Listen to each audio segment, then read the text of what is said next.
Welcome back everyone, Mariah Monetize here, and in today's video we are going over all of the news that has broke out over the last weekend. This is unbelievable what is happening, and it's important that you fully understand the scope of things. We're also going to be getting to the price of Bitcoin. Bitcoin has just jumped past $24,000. It is heading back to test that key level of resistance at $25,250. So, I'm sure many of you heard Silicon Valley Bank and all of the drama that is surrounding it. We have gone from basically the bank being closed down to the bank being put up for auction, seeing bids as low as $1, and we are now seeing basically Silicon Valley Bank being bailed out. And what does that mean? Probably not the best scenario when it comes to taxpayers. So we're going to be getting into all the logistics today of what that actually means. And what's really interesting with Silicon Valley Bank is that a lot of startups, a lot of venture capital, a lot of big businesses, especially crypto-related businesses, were heavily involved, had many of their funds over at Silicon Valley Bank. I'm talking Etsy, BlockFi, okay, Roku, big companies that could potentially not be able to make payroll if they do not have access to their funds that are held over at Silicon Valley Bank. So now we're seeing Signature Bank go down as well. And so you begin to wonder if there is this target here when it comes to targeting crypto-related banks, because these were basically like the 2 to 3 main banks that crypto-related companies are doing business with. And we saw Celsius in the mix, we saw BlockFi in the mix of holding funds at these banks. And obviously those two companies are going through bankruptcy, so that could play a negative role when it comes to creditors being made whole. So I'm going to be getting into all the details today and how this has progressed, because I was closely following this all weekend long on Twitter, and I think it's important for you to kind of understand how this all played out and what was really happening behind the scenes and the details with who was really holding their funds at Silicon Valley Bank. We first saw bank stocks starting to slip. Okay, that was on Friday. Silicon Valley Bank, First Republic Bank, and Signature Bank. Today, I got word that there was actually, they halted certain banks were basically down so much today, up to 60%, that they halted trading for, I don't know if it was all banks, but specific banks, okay? People called Silicon Valley Bank failing as the second largest, right behind Washington Mutual. But as what we're hearing now from regulators is that everyone at Silicon Valley Bank can withdraw all of their funds. So first it was just, FDIC, what's insured, FDIC.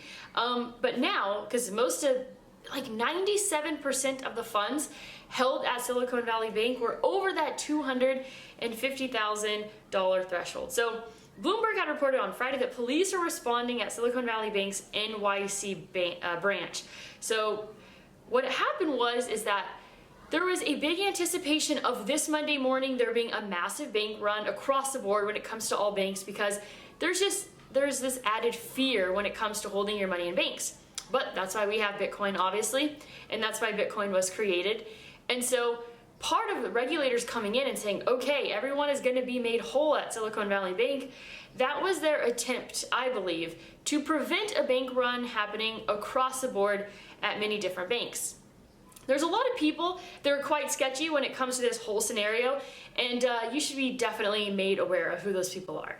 So, Silicon Valley Bank CEO sold $3.57 million worth of bank stock in the past 2 weeks.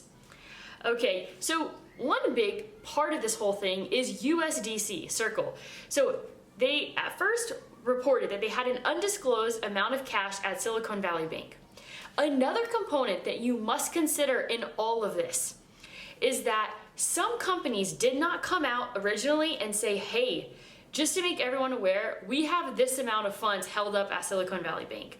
So with USDC and Circle, it was about 8%. But then all of a sudden you saw companies come out after the fact saying that all customers are going to be made whole at Silicon Valley Bank. that all of a sudden they had funds, and they were finally admitting it after the bank was going to be covering all deposits. So this is the insane part that is quite an interesting dynamic, and I personally do not know how this compares to other banks, but only 2.7% of Silicon Valley bank deposits are less than $250,000. Okay, that is 97.3% that are not FDIC insured. So where is this money coming from? The printer will turn on. So, Gemini had reported sad news today regarding Silicon Valley Bank SVB. Our thoughts are with those impacted. Gemini reported that they did not have any banking relationships with Silicon Valley Bank. That included their services, including GUSD. At Silicon Valley Bank, CEO, CFO, and CMO sold 4.4 million in stock over the last 2 weeks. Obviously, super suspicious. I'm just like so overwhelmed. Like, this situation is insane. And just to reverse back a little bit, it was so weird. I woke up Friday morning and I was like, I don't know what it is, but I feel this big shift in the market. And I feel like we need to just sell all of our rental cars. I'm like, I want to get on it immediately. Like, I just want to get rid of everything. Like, we need to lower the prices. We need to get rid of the cars. Within a few hours, I had dealerships reaching out, dropping the prices of brand new Jeep Wranglers. Have not seen that before. And I'm just like, I'm just gonna sit back, relax, and be patient, because I have a feeling that there is going to be a big drop. All of a sudden, these salespeople were coming at me with a different sense of urgency that I had never witnessed from them before. And I've been in contact with these people over the past 2 years when it comes to dealing with purchasing cars. And so it's really strange that I had that feeling on Friday. I'm like, whoa, I just feel a shift in the market. And then all this shit started unfolding. And that was like the first thought I had when I woke up in the morning, is like, whoa, like, I just feel a shift in the economy, and it feels really strong. Another thing is, if you guys forgot, someone had reported, and this story went viral, about GPT and how they basically predicted that there was going to be a stock market crash on March 14th. And here we are with everything that's unfolding. A lot of things crashing here, except Bitcoin on March 14th. So, a lot of crypto companies had exposure to SVB, okay? BlockFi being one of them, 227 million in SVB. Absolutely insane. And so I believe what had happened is during the bankruptcy, they had actually sold crypto, and then those funds went to SVB, which is absolutely insane. Unbelievable.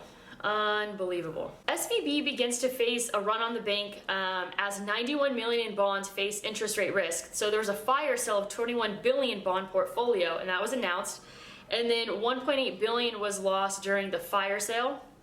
SVB announces 2.3 billion share sale to cover bond loss. Credit agencies cut SVB's credit ratings. SVB fails to raise capital as investors panic. U.S. banking sector loses nearly 100 billion in market cap in 24 hours. So Silicon Valley Bank has 50% of U.S. VC-backed startups as customers.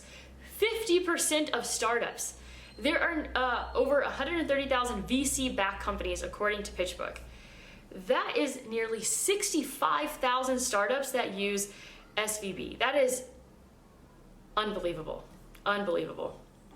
So let's see here. What else do we have? So when it comes to Circle had reported on Friday, Silicon Valley Bank is one of 6 banking partners Circle uses for managing the 25% portion of USDC reserves held in cash. While we await clarity on how the FDIC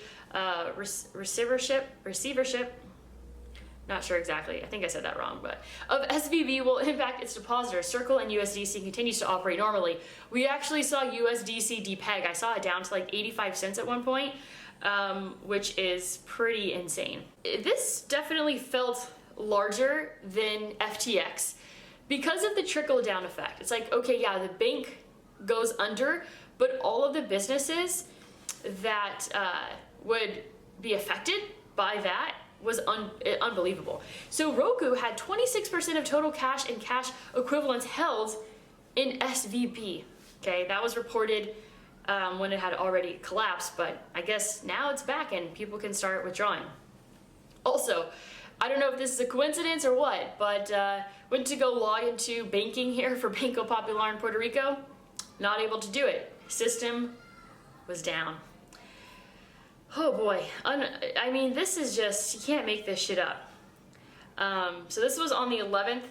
USDC got down to 95 cents, but I saw it go below that as well. Unbelievably brutal. So Crypto.com reported $0 in exposure to Silvergate and SVB.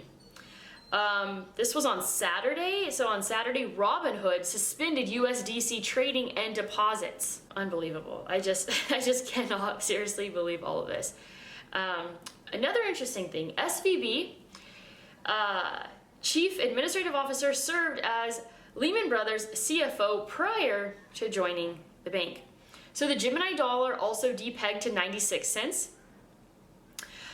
Circle actually reported, that was on Saturday, they'll be covering any missing liquidity from SVB using corporate funds. I don't really know exactly what's happening with bank runs currently happening today, but it was obviously on the front of many people's mind. But after the recovery that has taken place when it comes to SVB, it looks like the issue might not be as serious. But we're living in a period of time where I don't trust anything that anyone has to say. Regulators, like, I will not believe that all of SVB customers are made whole until they all say that they have been. And so that's my perspective there currently. I don't think it's a good idea to be trusting any of these banks, any of these regulators at this time, because they're trying to prevent a bank run from happening. And so they will lie to you to prevent that from happening, because we have to remember, fractional reserve banking, banks hold about 10% of what's on their books. And so it doesn't take much for a bank run to actually happen. FDIC says it'll pay uninsured depositors at SVB a percentage of their deposits as an advance dividend. So that was reported yesterday. Coinbase also said that they held $240 million in now collapse. That was Signature Bank. So then we saw Signature Bank collapsing yesterday. So here's some companies that have disclosed exposure to Silicon Valley Bank. Circle, $3.3 billion. Roku, $487 million. BlockFi, $227 million. Roblox, $150 million. A few other companies here that you can see. So, 17 hours ago, it was reported the U.S. says Signature Bank closed today by state authority. So, Signature Bank was just closed the same manner as Silicon Valley Bank. The Fed, FDIC, and others issued a joint statement saying all depositors will be protected at both banks. But where is this money coming from? So, Binance to convert $1 billion industry recovery fund from BUSD to Bitcoin, Ethereum, and BNB. Ripple CEO confirms the company had an undisclosed amount of cash in Silicon Valley Bank. Another crypto-related company that has been affected. And then, basically, in the last few hours, we heard that the government has bailed out SVB, assuring funds for USDC reserves, and then that took it back to the dollar. So let's see, we are going to get CPI inflation numbers on Tuesday, February PPI inflation on Wednesday, retail sales on Wednesday, jobless claims on Thursday, mass tech layoffs expected due to SVB. We are also anticipating that the Fed is not going to raise rates. I believe the meeting is March 22nd. So we are 9 days away from that meeting, but first there was like a 66% chance we were going to see 50 basis point hike, and now it's looking like that might be actually nothing, that there is even a potential of lowering rates. So we have seen a lot change here. So First Republic Bank, with $212 billion in assets, sees its stock down 55% pre-market. This just feels like an insane movie to be watching. So President Biden says U.S. taxpayers will not bear any losses on SVB collapse. Total and complete bullshit. Like, wow, all of Biden's statements today, the credibility that has been lost. Biden says the banking system is safe. Shut the fuck up, actually, is what you need to do. Oh, I mean, it's like frustrating at this point. SVB collapse causing panic. Over 30% of US deposits are held in small banks and 50% are not insured. Several banks are sinking in pre-market trading. Etsy was exposed to SVB's collapse and has halted scheduled payments for sellers. Okay, that was reported yesterday, but hopefully things have changed now that SVB, all customers are supposed to be made whole. And then multiple bank stocks trading halted over volatility. So, supposedly, Silicon Valley Bank clients can fully access funds after FDIC creates new bridge bank. So, I'm assuming, so the FDIC, they basically have a separate account to cover customers, but I mean, they will basically drain, I believe, the FDIC reserves by making everyone whole, so I'm not exactly sure how this new bridge bank will be structured. So USDC stablecoin regains dollar peg after SVB induced chaos. Exhausting. Like this is just nothing short of exhausting. So let's go take a look over here. Bitcoin sitting at $24,415. Massive daily candle here. And we are basically, this right here is a line. We want to see Bitcoin get over about 25,250. After that, Bitcoin can go crazy. So keep a very close eye there. We have Ethereum sitting at 1698. Gold is up on the day to 1912. Coinbase stock back up to 5986. We went from panic to just everything up, everything in the green today, up significantly. We have DOT sitting at 608. We have Link sitting at 689. XTZ sitting at 110. And a lot of green across the board. And things up significantly, 5, 10, 15%. So let's go and take a look here at traditional stocks. We have SPY sitting at 389.77. This is the daily chart. Obviously not looking nearly as strong as Bitcoin. So today it feels like the crypto market has actually broken away from correlation when it comes to traditional stocks. I would love to say like the correlation has ended today, but I don't think that's really the case because Bitcoin is still 70% institutional trading for the most part, and markets just seem to move in the same direction most of the time. Let's take a look here at the hourly on SPY. Hourly right here is, we haven't really seen a momentum shift. So let's go ahead and head back over to Bitcoin and look at lower level time frame. This is the hourly. So, I mean, Bitcoin is just breaking away, looking unbelievably strong next to SPY. Like I said, I'm keeping a very close eye on $25,250. If Bitcoin can break above that, I think it's a pretty clear shot to 30. So keeping a very close eye on that number when it comes to Bitcoin. I have calls available down below. If you would like to schedule a 30-minute call with me to ask me any questions about Bitcoin, life in Puerto Rico, traveling to Puerto Rico, I have that link down there available for you. That's all that I have for you today. As always, go out there and create a portfolio that you love.